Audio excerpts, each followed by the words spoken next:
IPL 2025 36వ మ్యాచ్లో Rajasthan Royals మరియు Lucknow super Giants జట్లు తలపడబోతున్నాయి. అండ్ ఈ మ్యాచ్ని అయితే ఈరోజు జైపూర్లోని సవాయ్ మాన్సింగ్ స్టేడియం వేదికగా ఆడబోతున్నారు. సో ఈ మ్యాచ్ అయితే హోమ్ టీం అయిన రాజస్థాన్ టీంకి చాలా ఇంపార్టెంట్. ఎందుకంటే వాళ్ళు ఆల్రెడీ సీజన్లో 7 మ్యాచ్లు ఆడితే 5 ఇంట్లో ఓడిపోయారు. దీంతో ఈ మ్యాచ్లో కూడా ఓడిపోతే వాళ్ళు ప్లే ఆఫ్ రేస్కు చాలా దూరంగా వెళ్ళిపోతారు.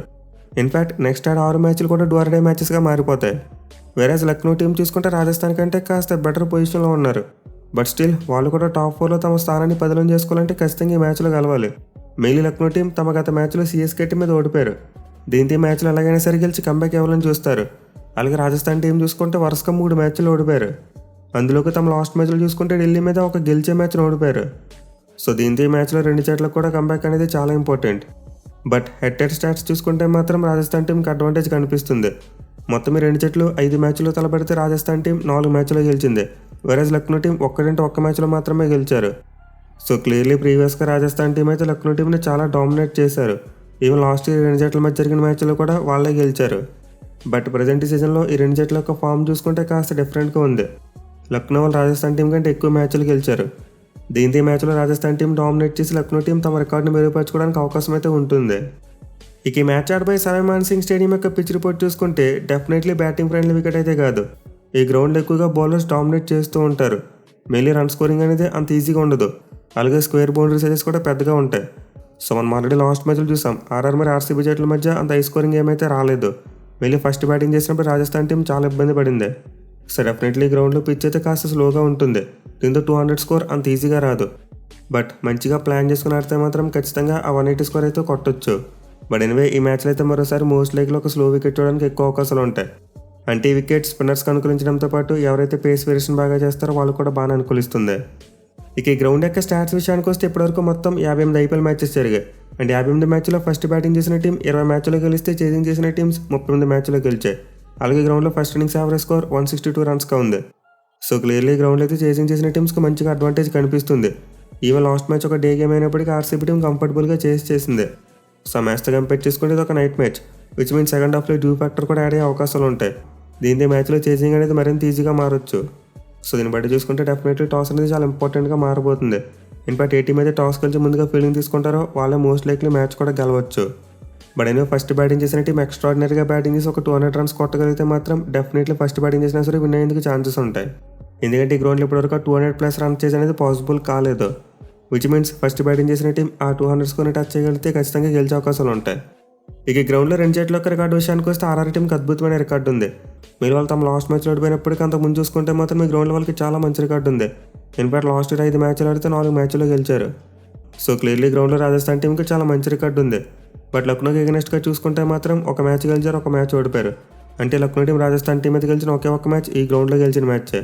దీంతో డెఫినెట్లీ లక్నో టీంకి ఇది బ్యాక్ ఆఫ్ ది మైండ్ అయితే ఉంటుంది. మెయిన్లీ ప్రజెంట్ రాజస్థాన్ టీంతో కంపేర్ చేసుకుంటే వాళ్ళ ఫామ్ బాగుంది కాబట్టి ఖచ్చితంగా లక్నో టీం ఈ గ్రౌండ్లో తమ ఛాన్సెస్ని ఫ్యాన్సీ చేసుకుంటారు. ఇక టీం విషయానికి వస్తే RR team under the pump అని చెప్పుకోవచ్చు. వాళ్ళైతే వరుసగా 3 మ్యాచ్లు ఓడిపోయారు.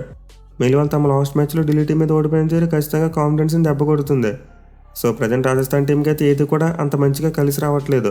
వాళ్ళ బ్యాటింగ్ చూసుకున్నా బౌలింగ్ చూసుకున్నా ఏది కూడా ఎక్కువగా ఫైర్ అవ్వట్లేదు. మరి ముఖ్యంగా రాజస్థాన్ టీం తామంతటి తామే కొన్ని విషయాలు చెడగొట్టుకుంటున్నారు. అందులో మోస్ట్ ఇంపార్టెంట్ థింగ్ బ్యాటింగ్ ఆర్డర్ను ప్రతి మ్యాచ్లో కూడా చేంజ్ చేస్తున్నారు. సో ప్రతి బ్యాటింగ్ పొజిషన్కి లెఫ్ట్ రైట్ కాంబినేషన్ మెయింటైన్ చేయాలని చెప్పి ఆర్ఆర్ టీం ప్రతి మ్యాచ్లో కూడా తమ బ్యాటింగ్ ఆర్డర్ను మారుస్తున్నారు. అదైతే వాళ్ళకి ఘోరంగా బ్యాక్ఫైర్ అవుతుంది. మిగిలిన వాళ్ళ మిడిల్ ఆర్డర్ బ్యాట్స్మెన్ పొజిషన్ తరచుగా మారిపోవడంతో వాళ్ళైతే కన్సిస్టెంట్గా రాణించలేకపోతున్నారు. సో ఎప్పుడైనా రాజస్థాన్ టీమే లెఫ్ట్ రైట్ కాంబినేషన్ అనే పొజిషన్ని వదిలేయాలి. వాళ్ళైతే ఒక స్పెసిఫిక్ బ్యాటింగ్ ఆర్డర్ని సెట్ చేసుకుని దాన్ని ఫాలో అయితే బెటర్. సో ప్రస్తుతానికి అయితే వాళ్ళ బ్యాటింగ్లో జైస్వాల్ మంచి ఫామ్లోకి వచ్చాడు. వరుసగా 2 మ్యాచ్లో 2 50s కొట్టాడు. కానీ మిగతా బ్యాట్స్మెన్ దగ్గర నుంచి మాత్రం ఆ కన్సిస్టెంట్ బ్యాటింగ్ రావట్లేదు. ఒక మ్యాచ్లో బాగా ఆడుతున్నారు, ఒక మ్యాచ్లో ఫెయిల్ అవుతున్నారు. మెయిన్లీ 14 కోట్లు పెట్టి రిటర్న్ చేసుకున్న ధ్రువ్ జురేల్ తన స్థాయికి తగ్గట్టు ఆడలేకపోతున్నాడు. అలాగే అట్మేర్ కూడా చూసాం, లాస్ట్ మ్యాచ్లో గేమ్ని ఫినిష్ చేయలేకపోయాడు. సో రాజస్థాన్ టీంకి అయితే మిడిల్ ఆర్డర్లో కొన్ని ఇష్యూస్ ఉన్నాయి. అలాగే బౌలింగ్లో చూసుకున్న చాలా ఇష్యూస్ కనబడుతున్నాయి. మరి ముఖ్యంగా పవర్ ప్లేలో చోప్రాచర్ తప్పితే మిగతా బౌలర్ ఎవరు కూడా సరిగ్గా వేయలేకపోతున్నాడు. అలాగే డెత్ ఓవర్స్లో చూసుకున్న రాజస్థాన్ బౌలింగ్ చాలా వర్స్ట్గా కనిపిస్తుంది. కేవలం మిడిల్ ఓవర్స్లో మాత్రమే బాగా బౌలింగ్ చేస్తున్నారు. సో ఈ మ్యాచ్లో సరే రాజస్థాన్ టీం తమ బౌలింగ్లో మార్పు చేయాలి. మెయిన్ వాళ్ళ దగ్గర ఆకాశ్ మధ్వాల్ అంటే ఒక మంచి డెసిగ్నేటెడ్ డెత్ బౌలర్ ఉన్నాడు. దీంతో తుషార్ దేశపాండేని పక్కన పెట్టి మధ్వాల్ని తీసుకొస్తే బెటర్. అలాగే ఇంపాక్ట్ ప్లేయర్ విషయంలో చూసుకుంటే కుమార్ కార్తికేయన్ ఆడించేందుకు ఎక్కువ అవకాశాలు ఉండొచ్చు. ఎందుకంటే లాస్ట్ మ్యాచ్లో అతను ఈ గ్రౌండ్లో ఆర్సీబీ టీం మీద మంచిగా బౌలింగ్ చేశాడు. దీంతో ఈ మ్యాచ్లో రాజస్థాన్ టీం 3వ స్పిన్నర్గా కార్తికేయన్ ఆడించేందుకు అవకాశాలు ఉంటాయి. అండ్ ఆల్సో వాళ్ళ కెప్టెన్ సంజు శాంసన్ కూడా ఒక ఇంజరీ స్కేర్ అయితే వచ్చింది లాస్ట్ మ్యాచ్లో. బట్ అదైతే మోస్ట్ లైక్లీ మ్యాచ్కి అందుబాటులో ఉండేందుకు ఎక్కువ అవకాశాలు కనిపిస్తున్నాయి. సో మేబీ మ్యాచ్ కోసం రాజస్థాన్ టీం యొక్క ప్లేయింగ్ లెవెన్లో జరిగితే 1-2 మార్పులు జరగవచ్చు. అదర్వైజ్ తమ ప్లేయర్స్ మీద నమ్మకం ఉంచుతామనుకుంటే మాత్రం సేమ్ కాంబినేషన్ వచ్చినా సరే మనం ఆశ్చర్యపోవడం అవసరం లేదు. ఇక లక్నో టీం విషయానికి వస్తే వీళ్ళైతే హెవీలీ టాప్ ఆర్డర్ మీద డిపెండ్ అయ్యే టీం. మళ్ళీ తమ లాస్ట్ మ్యాచ్లో చూసాం, నికోలస్ పొరాన్ ఫెయిల్ అయ్యాడు, ఆ టీం భారీ స్కోర్ కొట్టలేకపోయింది. సో క్లియర్లీ లక్నో టీం అయితే పొరాన్ మీద చాలా డిపెండ్ అవుతున్నారు. అలాగే మిచెల్ మార్ష్ మరియు మార్క్రమ్ ఇద్దరు కంట్రిబ్యూట్ చేసినప్పుడు ఎక్కువ రన్స్ వస్తున్నాయి. అదర్వైజ్ ఆ టీం భారీ స్కోర్ కొట్టలేకపోతుంది. మళ్ళీ Lucknow middle order batsmen spin bowling ఆడేందుకు చాలా ఇబ్బంది పడుతున్నారు. సో దీంతో మరోసారి ఎల్ఎస్జీ టీం ఆశలన్నీ వాళ్ళ టాప్ ఆర్డర్ మీద ఉంటాయి. ఇక బౌలింగ్ విషయానికి వస్తే కొంతవరకు ఆట్ అండ్ కోల్గా పెర్ఫామ్ చేస్తున్నారు. బట్ స్టిల్ లక్నో టీం అయితే బౌలింగ్లో పర్వాలేదు, మరి అంత వరస్ట్ పెర్ఫార్మెన్స్ ఏమీ ఇవ్వట్లేదు. చాలా వరకు కలెక్టివ్ ఎఫర్ట్ పెట్టగలుగుతున్నారు. కేవలం ఒకరిద్దరు బౌలర్స్ మాత్రమే ఫెయిల్ అవుతున్నారు. సో స్పిన్ బౌలింగ్ పరంగా చూసుకుంటే లక్నో టీంకి దిగ్విజయ్ అయితే చాలా కన్సిస్టెంట్ బౌలర్గా మారిపోయాడు. ఆల్మోస్ట్ ప్రతి మ్యాచ్లో కూడా వికెట్స్ తీస్తున్నాడు, అలాగే రన్స్ కూడా కంటైన్ చేస్తున్నాడు. అండ్ అదంతా పాటు షార్దుల్ ఠాకూర్ మరియు ఆవేష్ ఖాన్ ఇద్దరు కూడా మంచి జెన్యూన్ వికెట్ టేకర్స్గా ఉన్నారు. ఇక బిష్ణోయ్ చూసుకున్న మెల్లగా ఫామ్లోకి వచ్చేసాడు. సో లక్నో టీంకి బౌలింగ్ లేదని ఇష్యూ ఉందంటే అది ఆకాశ్దీప్ సరిగ్గా వేయట్లేదు. దీంతో మ్యాచ్లో అతను పక్కన పెట్టి ప్రిన్స్ యాదవ్ని తీసుకొచ్చే అవకాశాలు ఉంటాయి. ఇన్ఫాక్ట్ ఈ మ్యాచ్కి ముందు వాళ్ళ టీంలో అయితే మయాంక్ యాదవ్ కూడా జాయిన్ అయ్యాడు. కానీ ఈ మ్యాచ్కి అందుబాటులో ఉంటాడో లేదనే దాని మీద క్లారిటీ లేదు. తనకి మ్యాచ్ ఫిట్నెస్ ఉందా లేదనేది ఇంకా క్లియర్గా తెలియదు. సో ఈ మ్యాచ్ కోసం అయితే లక్నో టీం యొక్క ప్లేయింగ్లో ఒక మార్పు జరిగే అవకాశాలు కనిపిస్తున్నాయి. మళ్ళీ ప్రిన్స్ యాదవ్ని తీసుకొస్తే వాళ్ళ డెత్ బౌలింగ్ కూడా కాస్త స్ట్రాంగ్గా మారుతుంది. చూడాలి మరి లక్నో టీం వాళ్ళ third seam bowling option strengthen చేసుకుంటారు లేదనేది. ఇక ఈ మ్యాచ్లో బ్యాటిల్స్ విషయానికి వస్తే చాలా ఇంట్రెస్టింగ్ ప్లేయర్ బ్యాటిల్స్ ఉన్నాయి. Mainly the most crucial one Nicholas Pooran versus Jofra Archer. So అయితే ఈ మ్యాచ్లో ఒక డిసైడింగ్ బ్యాటిల్ అని చెప్పుకోవచ్చు. ఎందుకంటే నికోలస్ పొరాన్ త్వరగా అవుట్ అయితే ఆ టీం ఎంతలా స్ట్రగుల్ అవుతుందో మనం కళ్ళారా చూసాం. సో ప్రజెంట్ ఇద్దరికి జాఫ్రా ఆర్చర్ చాలా మంచి ఫామ్లో ఉన్నాడు. పైకి అతనికి పొరాన్ మ్యాచ్ చూసుకున్నా చాలా మంచి రికార్డు ఉంది. 7 ఇన్నింగ్స్లో 36 బాల్స్ వేసి 39 పరుగులు మాత్రమే ఇచ్చాడు. మోస్ట్ ఇంపార్టెంట్లీ పొరాన్ 3 టైమ్స్ అవుట్ చేశాడు. దీంతో మ్యాచ్ పవర్ ప్లేయర్లు ఇద్దరి మధ్య ఒక మంచి బ్యాటిల్ అయితే మనం చూడొచ్చు. ఇక మిగతా బ్యాటిల్స్ విషయానికి వస్తే ఈ మ్యాచ్లో జైస్వాల్ మరోసారి రన్స్ కొట్టేందుకు అవకాశాలు కనిపిస్తున్నాయి.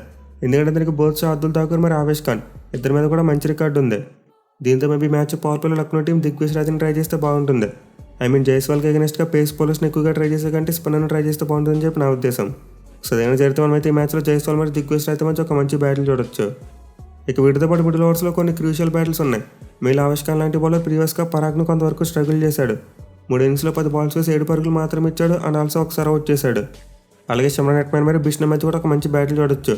మెయిల్ ప్రీవియస్గా బిష్ణోయ్ ఎట్మాన్ చాలా డామినేట్ చేశాడు. 6 ఇన్నింగ్స్లో 3 సార్లు అవుట్ చేశాడు. అది కూడా కేవలం స్ట్రైక్ రేట్ అరౌండ్ 65 ఉంది. సో దీంతో మ్యాచ్లో లక్కుంటే మేబీ డెత్ ఓవర్స్లో బిష్ణోయ్ని యూజ్ చేసుకోవచ్చు. ఇక చివరిగా మిడిల్ ఓవర్స్లో రిషబ్ పంత్ మరి ఆర్ఆర్ స్పిన్నర్స్ మధ్య కూడా ఒక మంచి బ్యాటిల్ అయితే ఉంటుంది. మెయిల్ పంత్ ఏడాది స్పిన్ బౌలింగ్కి చాలా స్ట్రగుల్ అవుతున్నాడు. బట్ అతనికి అసరంగా ఎగనెస్ట్గా చూసుకున్న తీక్షణకి ఎగనెస్ట్గా చూసుకున్న మంచి రికార్డు ఉంది. దీంతో మేబీ మ్యాచ్లో రిషబ్ పంత్ స్పిన్నర్స్కి ఎగనెస్ట్గా షాకిల్ని బ్రేక్ చేయడానికి అవకాశాలు ఉంటాయి. సో చూడాలి మరి మ్యాచ్లో రాజస్థాన్ టీం తమ సొంత గడ్డ మీద కంబ్యాక్ చేస్తారా, లేకపోతే లక్నో టీం మరో మ్యాచ్ కలిసి టాప్ 4లోకి స్ట్రాంగ్గా వస్తారా అనేది.